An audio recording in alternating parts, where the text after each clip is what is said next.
শেষ পর্যন্ত প্রচারে নেমেছে কংগ্রেস। বাম সমর্থিত হাত প্রার্থীর সমর্থনে শুক্রবার পুরাতন মালদা পৌরসভার 16 নম্বর ওয়ার্ডে প্রচার করেন এলাকার প্রাক্তন বিধায়ক ভূপেন্দ্রনাথ হালদার। সঙ্গে ছিলেন বাম কংগ্রেসের নেতাকর্মীরাও। শুক্রবার সকালে দলীয় প্রার্থীর সমর্থনে দেওয়াল লিখনে হাত লাগান সবাই। যদিও প্রচারে পিছিয়ে থাকার কথা মানতে চাননি ভূপেন্দ্রনাথ হালদার। অনেকেই বলছে আমরা নাকি প্রচারে পিছিয়ে রয়েছি। কংগ্রেসের প্রাক্তন বিধায়ক ভূপেন্দ্রনাথ হালদারের বক্তব্য, মানুষ ভোট দেবে, কোন প্রার্থী বলবেন না তিনি হারের জন্য ভোটে লড়ছেন। আমরাও জেতার জন্যই ভোট ময়দানে নেমেছি। তবে শেষ কথা জনতা জনার্দনই বলবে, তারাই গণদেবতা।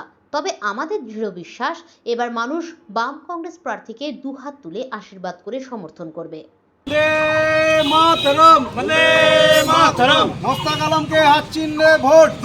আমাদের আজকে এই 16 নম্বর ওয়ার্ডে ওলমালদা মিউনিসিপ্যালিটি এলাকা ভারতীয় জাতীয় কংগ্রেস মনোনীত বামফ্রন্ট সমর্থিত আমাদের যে প্রার্থী মোস্তাক আলমের সমর্থন, আজকে আমরা সকালবেলার প্রচারে আমরা বেরিয়েছি। এই এলাকায় মানুষের কাছে আমরা যাচ্ছি। যাওয়ার ফাঁকে আমাদের জোর কদমে যে দেওয়াল লিখন চলছে, রাস্তার মধ্যে একটা দেওয়াল লিখন চলছিল, আমরা দাঁড়িয়ে আমরা সেই দেওয়াল লিখনে সহযোগিতা করছি। আর্টিস্ট লিখছেন, আমাদের দলীয় কর্মীরাও রয়েছেন। আমরা সেই কাজে একটু সহযোগিতা করলাম। আর এখন আমরা এই এলাকায় একটু প্রচারের জন্য আমরা বেরিয়েছি প্রার্থী।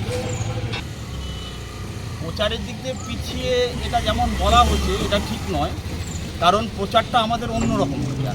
আমাদের যে এতদিন যে প্রচারটা চলেছে, আমরা ভোট দেবে মানুষ, এলাকার মানুষ, ঘরে ঘরে মানুষের কাছে বার্তা নিয়ে পৌঁছতে হবে।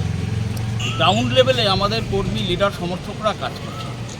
প্রকাশ্য যে মিটিং বা সভা, সেই সভা মিটিংগুলো আমরা বলেছিলাম যে পবিত্র ঈদ পার হয়ে যাওয়ার পরে সর্বস্তরের মানুষকে যখন আমরা পাবো, তখন আমরা মিটিং, মিছিল, পদযাত্রা এগুলোর কাজ শুরু করব। কিন্তু আমাদের 21 তারিখ প্রার্থী ঘোষণা হয়েছে, তখন থেকে আমাদের গ্রাউন্ড লেভেলে প্রচার চলছে। হয়তো জনসমক্ষে বা এরকম প্রচারের আলোয় আসেনি, কিন্তু আমরা বারবার বলছি যে আমরা গ্রাউন্ড লেভেলে ঘরে বসে চটি মিটিং চলছে। আজকে আমরা বেরিয়েছি দেওয়াল লিখনটা, এটা ঠিক। আমরা অন্য রাজনৈতিক দলের সাথে আমরা সেভাবে পাল্লা দিয়ে উঠতে পারবো না, কারণ তাদের কাছে অঢেল পয়সা।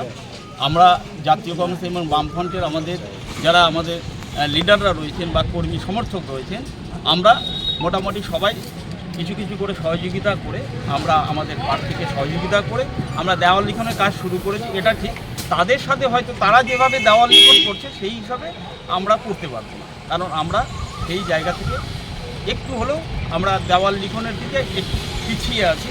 কিন্তু এটা ঠিক যে দেওয়াল লিখন আমাদের এখন তুঙ্গে চলবে, সেই জায়গায় আমরা শেষ পর্যায়ে করছি। প্রধান ভোট মানুষের দিকে, জনগণ দিকে। যদি আমরা বলি, কোনো প্রার্থী তো বলবে না যে আমি হারার জন্য লড়াই করছি।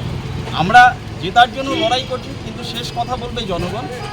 যারা নির্বাচক মণ্ডলী, তারাই হচ্ছেন আমাদের গণদেবতা।